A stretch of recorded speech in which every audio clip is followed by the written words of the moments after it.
Spirit, lead me where my trust is without borders. Let me walk upon the waters. Eu estava querendo saber se o orgânico, né, que Deus leva ele naquele vale e pergunta, ele pergunta, Deus pergunta para ele, pode esses ossos reviver? Aí ele fala, tu sabes. Aí ele fala, então profetiza. Aí ele vai, começa a profetizar e ali levanta um grande exército, né? Aí eu queria saber um orgânico disso. Mas se não der hoje, fica para um outro dia. Nós vamos ter que dar uma lidinha um pouco antes ali, né, irmã Elma, para a gente entender o contexto, né? Sim, é porque eu já tentei, viu, Marlene? Sim, sim. Não Mas é consegui bom. entender essa passagem, né? Porque, lógico que aquilo ali foi uma visão que ele teve, né? Eu acho que foi uma coisa simbólica.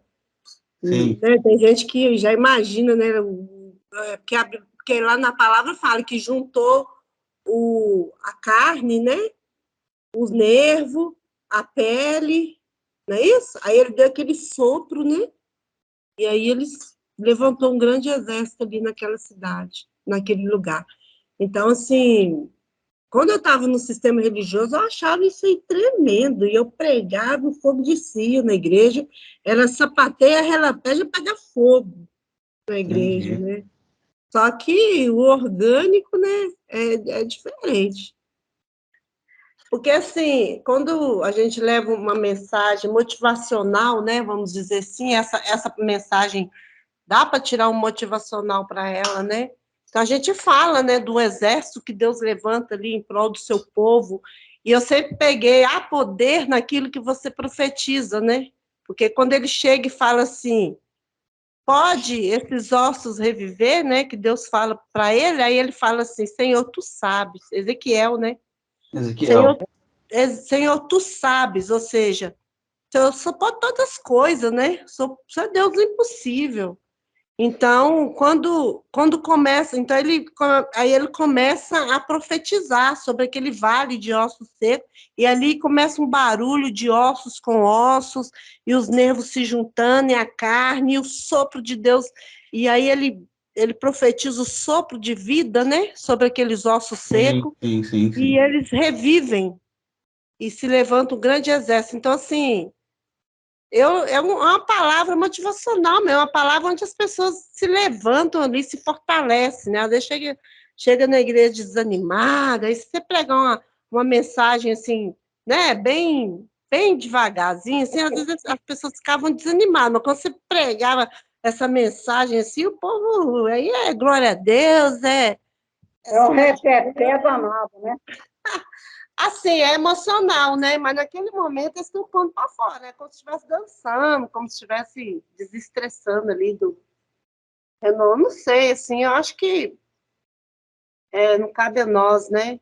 Mas eu acho que é uma coisa que não é totalmente ruim, entre aspas, porque é um momento ali que a pessoa está pondo para fora, está chorando, está trazendo coisas boas para ela, não sei, assim, né? O orgânico disso tudo, porque eu ainda estou caminhando. Tem muita coisa que eu não entendo no orgânico. Tá, vamos falar um pouquinho então do nosso irmão aqui, Ezequiel. Pode ser, irmãos? Aham. Eu não vou falar do livro em si, porque eu acho que os irmãos já conhecem o que é o livro, o profeta Ezequiel, o que ele profetizou de Babilônia. Os irmãos sabem tudo isso, né, irmãos? Vocês já conhecem a história do profeta, né? Aham. Ezequiel. Então, assim, eu vou fazer mais ou menos, colocar aqui mais ou menos o que eu entendo a respeito do profeta Ezequiel, aqui da forma com que ele profetizou, muito resumido, tá, irmãos? Muito resumido. A gente não precisava, para fazer esse estudo, estudar o livro todo, versículo por versículo, uma exposição exaustiva do livro. Seria muito bom se a gente pudesse fazer, mas a gente não tem condição de fazer aqui, o tempo também não dá. É bastante complicado, não é todo mundo que pode estar em todos os estudos também. Então, vamos fazer aquilo que dá para a gente fazer. Eu queria que você, para estudar o capítulo 37 de Ezequiel, abrisse no capítulo 18, para começar a entender o porquê das coisas, né? Eu não sei se os irmãos gostam de acompanhar a leitura na Bíblia, mas aqueles que gostam de acompanhar, abra no capítulo 18. Aqui o profeta está dizendo assim, olha, o profeta Ezequiel, tá, irmãos? Ezequiel, lembra a posição que ele está, onde ele está, o profeta Ezequiel. O profeta Ezequiel, ele está como um cativo, lá em Babilônia, tá? Ele está lá na Babilônia como um cativo. Então, ele é um escravo na Babilônia, vamos colocar assim. Então, eu recebi outra mensagem do Senhor. Ele começa no capítulo 18, versículo 1. Recebi outra mensagem do Senhor. Então, ele já tinha recebido outras mensagens, pelo menos outra mensagem antes, tá, irmão? Aqui ele está falando que ele recebeu uma outra mensagem. Aí ele diz assim, olha, por que vocês citam estes provérbios a respeito da terra de Israel? Os pais comeram uvas azedas, mas os dentes dos filhos é que estragaram. Por que vocês falam isso? Por que existe esse provérbios lá? Por que é uma citação comum entre vocês, o povo de Israel, na terra de Israel? Os pais comeram uvas azedas e os dentes dos filhos que estragaram. Tão certo como eu vivo, diz o Senhor soberano, vocês não citarão mais este provérbio em Israel, pois todos me pertencem.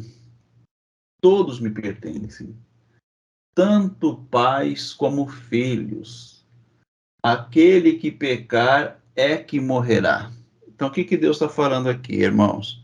Havia um provérbio citado lá no meio do povo de Israel, onde dizia, olha, o pai faz a coisa errada, quem paga é o filho. Não é? Então, a pessoa está sofrendo porque ele tem que fazer uma regressão para ver o que aconteceu no passado, para ver por que ele está sofrendo. Aí Deus fala para eles, olha, para com isso. São todos meus filhos, eu trato todo mundo igual, não tem diferença, não tem ninguém melhor do que ninguém, não existe ninguém especial, não tem ninguém mais espiritual do que ninguém, não existe ninguém que tem mais capacidade do que ninguém. Todos são iguais, Deus está falando. E vocês nunca mais vão citar esse provérbio, nunca mais vocês vão dizer isso. Porque vocês vão entender o quê? Que aquele que pecar é que vai morrer. Não adianta um peca e outro morre no lugar, não é? Um peca, outro morre no lugar. O pai pecou, quem paga é o filho. Isso não pode, isso não existe. Não é isso que é o correto. Igual vocês pensam que é assim, mas não é assim. Então, no versículo de número 5, é dito assim, ó, suponhamos que um homem seja justo e faça o que é certo e direito. Não participa de banquete nos lugares de adoração diante dos ídolos de Israel, e nem os adora. Não comete adultério e não tem relações com a mulher quando ela está menstruada. É um credor misericordioso, que não fica com os objetos entregues como garantia pelos devedores pobres. Não rouba dos pobres, antes dá alimento aos famintos e providencia roupas aos necessitados. Empresta dinheiro sem visar lucro, mantém-se afastado da injustiça, é honesto e imparcial quando julga, e obedece fielmente a meus decretos e estatutos. Quem age desse modo é justo e certamente viverá, diz o Senhor soberano. Suponhamos, porém, que esse homem tenha um filho ladrão ou assassino, que se recusa a fazer o que é certo.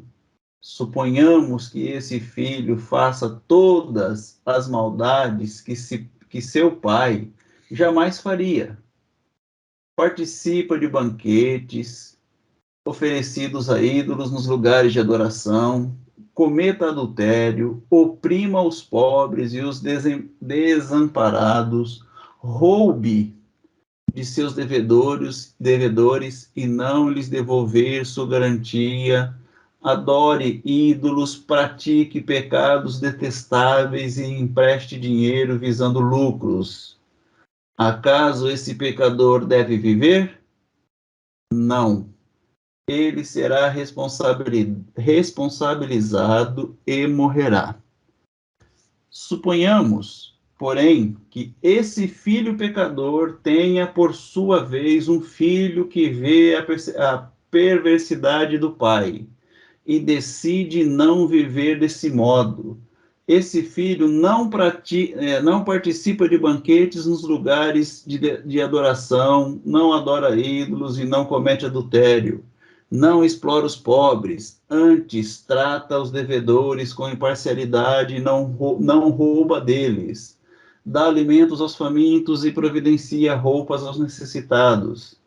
Ajuda os pobres, não empresta dinheiro visando lucros e obedece a todos os meus decretos e estatutos. Ele não morrerá por causa dos pecados de seu pai. Certamente viverá. O pai, no entanto, morrerá por causa de seus muitos pecados, por ser cruel, roubar das pessoas e fazer o que era claramente errado no meio do seu povo. Vocês, porém, perguntam: como assim? O filho não paga pelos pecados do pai? Não, pois o filho faz o que é justo e certo e guarda meus decretos, ele certamente viverá. Aquele que pecar é que morrerá. O filho não será castigado pelos pecados do pai, e o pai não será castigado pelos pecados do filho. Os justos serão compensados por sua justiça, e os perversos serão castigados por sua perversidade. Mas se os perversos abandonarem seus pecados e obedecerem a meus decretos e fizerem o que é justo e certo, com certeza viverão e não morrerão. Todos os pecados que cometeram no passado serão esquecidos, e eles viverão por causa de seus atos de justiça. Vocês acham que eu gosto de ver os perversos morrerem? Diz o Senhor soberano. Claro que não. Meu desejo é que eles se afastem de seus maus caminhos e vivam. Contudo, se os justos se afastarem de sua justiça, cometerem pecados e agirem como outros pecadores, deve-se permitir que vivam? Claro que não.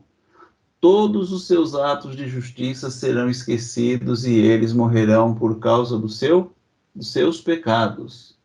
Vocês, porém, dizem: o Senhor não é justo. Ouça, ó povo de Israel, quem é injusto, eu ou vocês?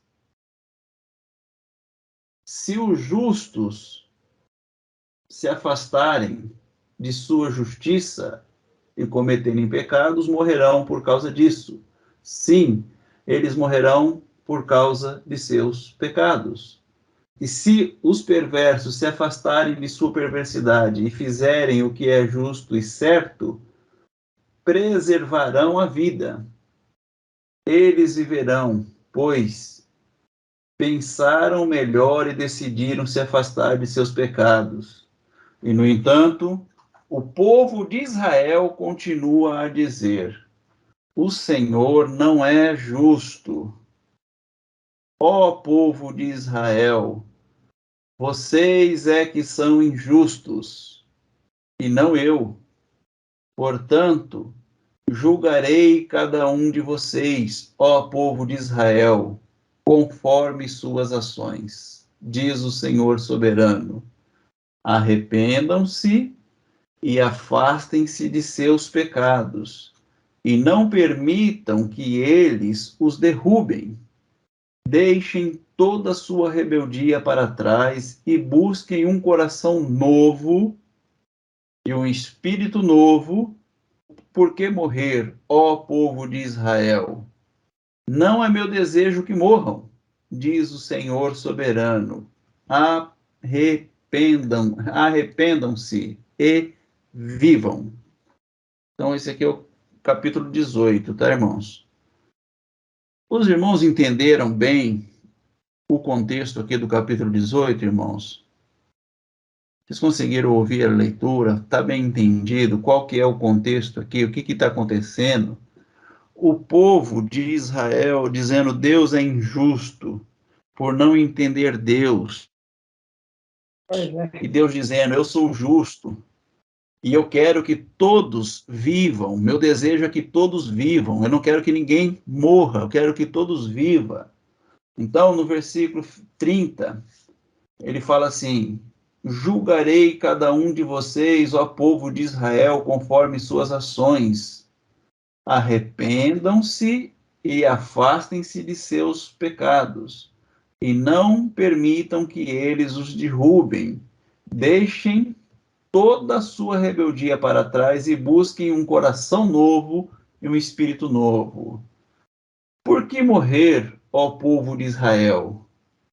Não é meu desejo que morram, diz o Senhor soberano. Arrependam-se e vivam.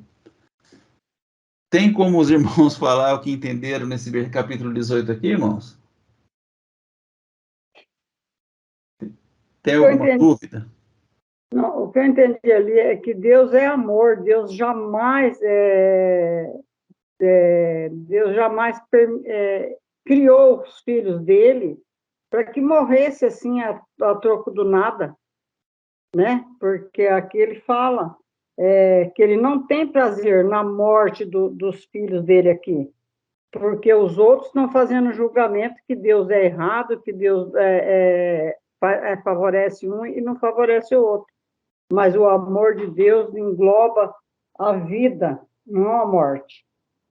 Física, né?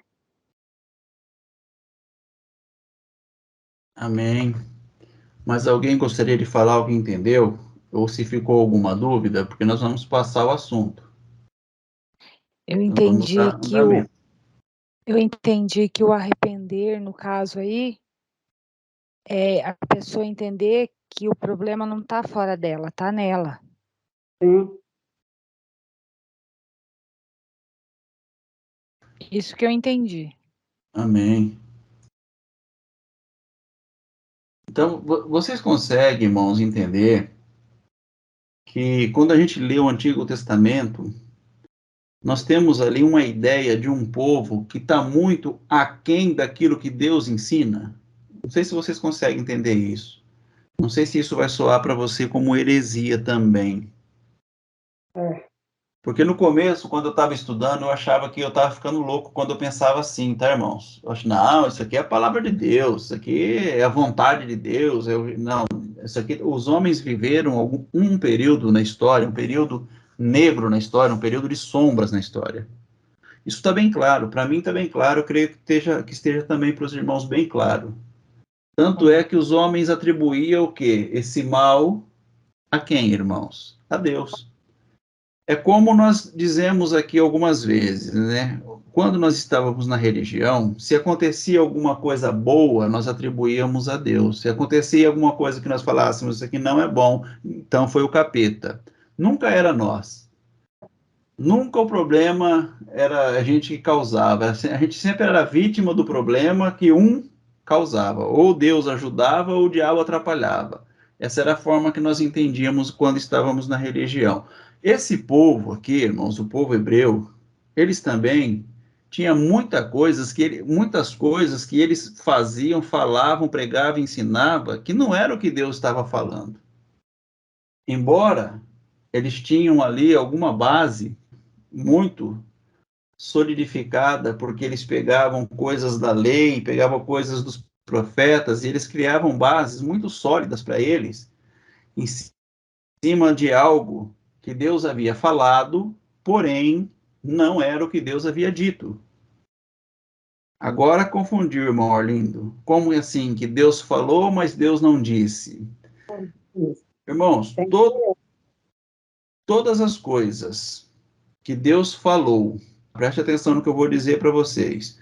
Todas as coisas que Deus falou, se eu tirar do Espírito de Deus, são apenas coisas que Deus falou. Não foi o que Deus disse. Só é o que Deus disse se o que ele falou estiver entendido com o espírito dele. Aí é o que Deus disse. Sem a compreensão do Espírito de Deus, sem a revelação do Espírito de Deus, foi o que Deus falou. Então, quando os apóstolos estão ensinando, eles falam assim, olha, quem tem ouvidos, ouça o que Deus diz, não o que Deus falou. Porque quem não tem o Espírito, ouve, né, o que Deus falou. Então, muitos, por não terem o Espírito, por não aprenderem do Espírito, por não decifrar do Espírito, eles têm contato com o que Deus falou. Mas alguns que entendem do Espírito, que decifra do Espírito, esses entendem o que Deus disse. O contato deles com Deus é através daquilo que Deus diz, não do que Deus falou. Então, essa é a diferença, tá, irmãos? A diferença é eu entender uma palavra por intermédio daquilo que Deus falou, ou entender uma palavra por intermédio daquilo que Deus disse. O povo de Israel está conversando aqui com o profeta Ezequiel e com Deus, dizendo para Deus sobre o entendimento daquilo que eles tinham a respeito do que Deus havia falado. Só que Deus está falando com eles em cima de um espírito daquilo que Deus está dizendo. Por isso que nós lemos aqui no finalzinho do capítulo 18, onde Deus fala claramente: deixem toda a sua rebeldia para trás e busquem um quê? Um coração novo e um espírito novo. O que vai fazer a diferença é você ter um coração novo e um espírito novo. Não é esse coração que vocês têm, povo de Israel, e não é esse espírito que vocês estão vivendo, esse entendimento que vocês estão vivendo. Então, será necessário uma transformação para que vocês recebam um novo coração e um novo espírito. Está bem claro isso, irmãos? Os irmãos entenderam isso? Está bem claro? Porque para falar dos ossos, irmãos, a gente vai ter que caminhar no livro, entendeu? Eu falei para os irmãos que não era lendo só ali a passagem que a gente ia entender. Está bem claro isso? Então, quando que esse povo conseguiria, quando que esse povo iria ouvir o que Deus diz? Quando esse povo tivesse um novo coração e um novo espírito. Senão, eles compreenderiam tudo o que Deus estava falando. Mas sem o espírito, eles não estavam entendendo o que Deus estava dizendo. Tudo bem para vocês? Amém. Take me deeper than my feet could ever wander, and my faith would be made stronger in the presence of